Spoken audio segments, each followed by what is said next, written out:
जय हिंद मित्रों, मैं गुलशन फिर से एक बार नए टॉपिक के साथ हाजिर हूँ। तो शुरू करते हैं आज का टॉपिक। तो आज हम पढ़ने वाले संज्ञा। संज्ञा क्या है, संज्ञा के कितने भेद होते हैं और उनके परिभाषा। तो हम संज्ञा से शुरुआत करते हैं। देखिए मेरे साथ बोर्ड पे। पहला, संज्ञा क्या है? तो किसी प्राणी, वस्तु, स्थान, भाव आदि के नाम को ही संज्ञा कहते हैं।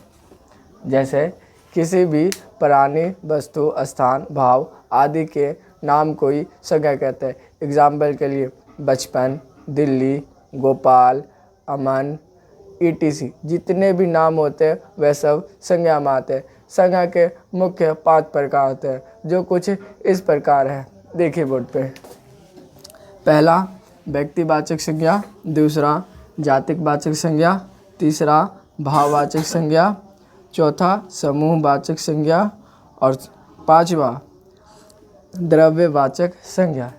यह संज्ञा के परिभाषा और उदाहरण निम्नलिखित तरीके से है। चलिए तो देखते हैं इसके परिभाषा और उदाहरण। देखिए, तो ये रहा आप सबके सामने संज्ञा के भेद, जिसमें से पहला है व्यक्तिवाचक। तो जिन शब्दों से किसी विशेष व्यक्ति, वस्तु, स्थान का बोध होता हो उसे हम व्यक्तिवाचक संज्ञा कहते हैं। जैसे राम दशरथ का पुत्र है या गीता हमारी धर्म ग्रंथ है।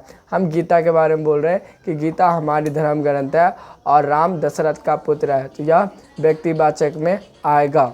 दूसरा, जातिवाचक संज्ञा। तो जातिवाचक संज्ञा, तो जिन शब्द से किसी जाति के प्रत्येक व्यक्ति का बोध होता हो उसे हम जातिवाचक कह सकते हैं। ऐसा शब्द जिससे पूरा जाति का बोध हो जाता हो उसे हम जातिवाचक संज्ञा कह सकते हैं। उदाहरण के लिए, गाय दूध देती है या पुस्तक लाभदायक होते हैं।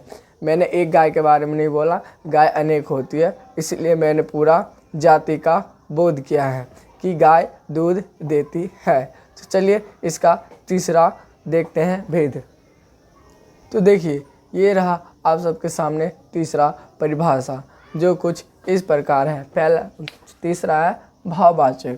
जिस शब्द से किसी के व्यापार, गुण, रूप इत्यादि का बोध होता हो हम उसे भाववाचक संज्ञा कह सकते हैं। जैसे कि कोई व्यक्ति बहुत ज़्यादा सुंदर हो तो वह भाववाचक में आएगा। या किसी का बचपन, जब किसी को बचपन अपना याद आता है तो किस में आता है, वो भाववाचक में। जब हम किसी व्यक्ति को सुंदर देखते हैं तो हमारे अंदर एक भाव उत्पन्न होता है कि यह व्यक्ति कितना सुंदर है।